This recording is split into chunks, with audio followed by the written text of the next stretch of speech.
You know what? There are three things that stuck out to me today that I saw in a video that was posted by some fellow nerds. And those three things are pandering,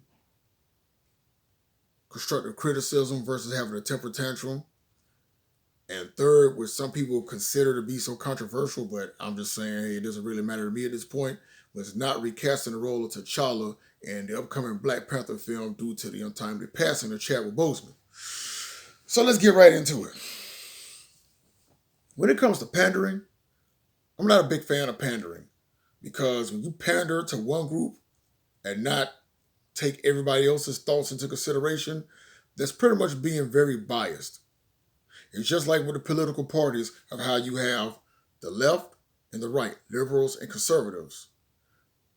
This side wants change, this side wants things to be the same, but one thing they always have in common is that they don't take everybody's thoughts into consideration. So either way you look at it, everybody's going to be unhappy regardless. One of those things, and I'm going to use as an example, one of my favorite wrestlers of all time, Al Snow.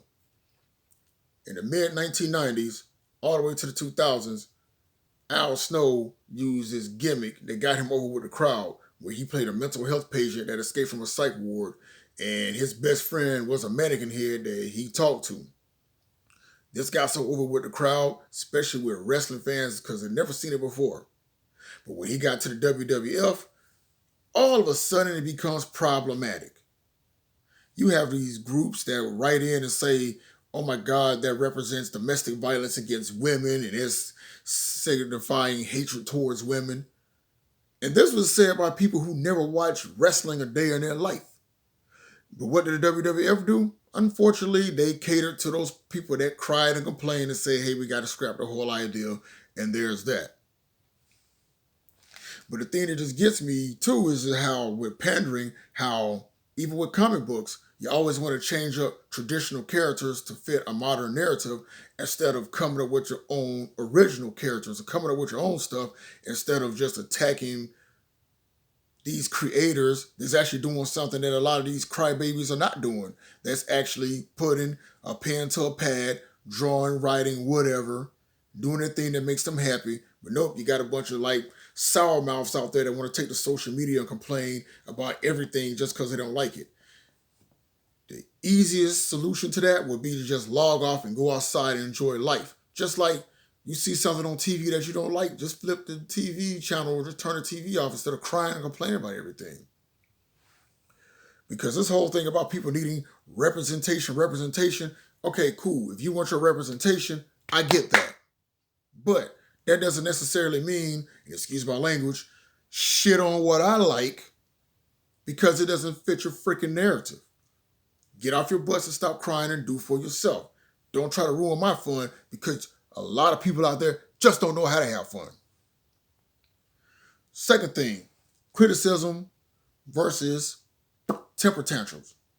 Now, I'm going to lean more towards the side of a temper tantrum for the simple fact that, again, anybody who is a creator, or better yet, I'll use my experience from back in the day when I tried pro wrestling back in 2008.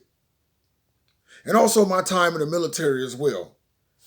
I have a right to get pissed off, or in the words of Michael Jordan, to take things personally when you have people that do all this yakety yakety yak, okay?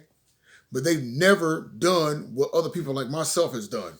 Like you have people out there that will come to me and say, hey, you know what? I could never see myself being in the Army, but you must be crazy. I got every right to get pissed off about that because that will come from somebody that never ever set foot out of their house to do what I chose to do. That I felt that I did was right for my country and for myself. Another thing about throwing a temper tantrum is me being or having been a pro wrestler. I was a fan. I mean, I'm still a fan, but I'm also been a student of the game. I've also known what it's like to put up a ring, tear a ring down. I know what it's like to take bumps. I know what it's like to run the ropes. I know what it's like to put together a match. But when you have people that never watch wrestling that tell me that this junk is so fake, again, like Michael Jordan, I take that personally.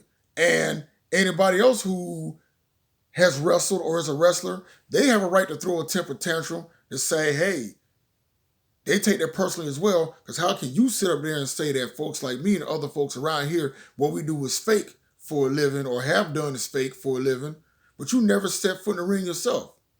Now, criticism, especially constructive criticism, comes from your peers who have been in the military or who are in the military or people who are wrestlers or have wrestled and say, hey, I've seen your match. Let me give you some pointers on what to do next time.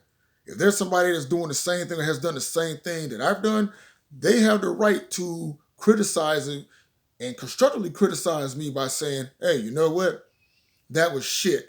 But at the same time, this is what you can do to make it better. Or that was shit. And I would take that with a grain of salt and go, okay, let me see what I can do to make better. May not make you happy, but at the end of the day, I know that it will make me a better person, a better performer, better writer, a better whatever.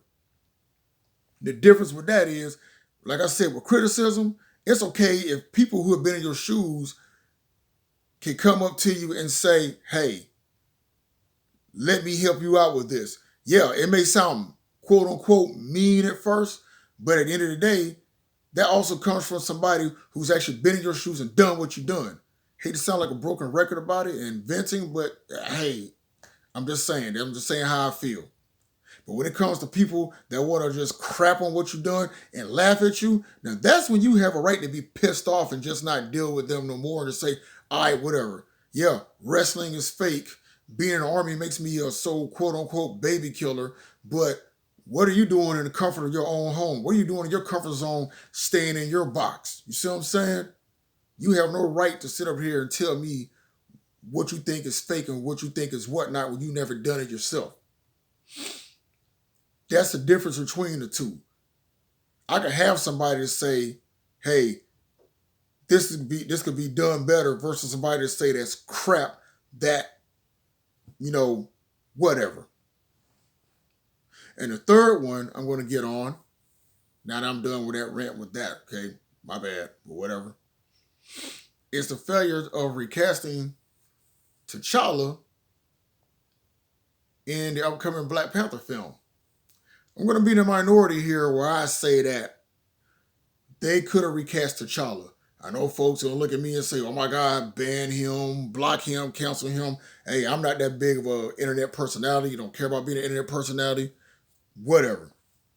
But I'm going to be in the minority here where I say that they should have recast Chadwick Boseman because there is an old saying, the show must go on. A good example of that would be another one of my favorite TV shows from back in the day, Spartacus. They came on Starz for 3 seasons and a spinoff series that was a prequel. After the first season, the main actor, Andy Whitfield, was diagnosed with cancer. So after the first season was done, there was a 6-episode miniseries called Gods of the Arena, which set up events before Spartacus. But they did that because in the event that Andy Whitfield's cancer went into remission, by the time he got well again, okay, he could come back and do the rest of the season. But unfortunately, he passed away September 11th, 2001 at the age of 40 because of the cancer. So what ended up happening? They ended up recasting a role to Liam McIntyre, who did the character justice, but at the same time paid respects to what Andy Whitfield brought to the table as a character of Spartacus. With that being said, I mean, look, with the whole multiverse arc that they're doing in the MCU now, to me, it's easier for them to just say, hey, this is another variant of T'Challa versus, oh my God, well, instead of not doing the character justice by not recasting them. Because, I mean, you got all these different, Supermans, Batmans, Spider-Mans, men's, whatever. You got you had 3 different guys that played the Incredible Hulk. Hell, you can even go and recast General Ross, being the fact that the actor that played as him passed away earlier this year.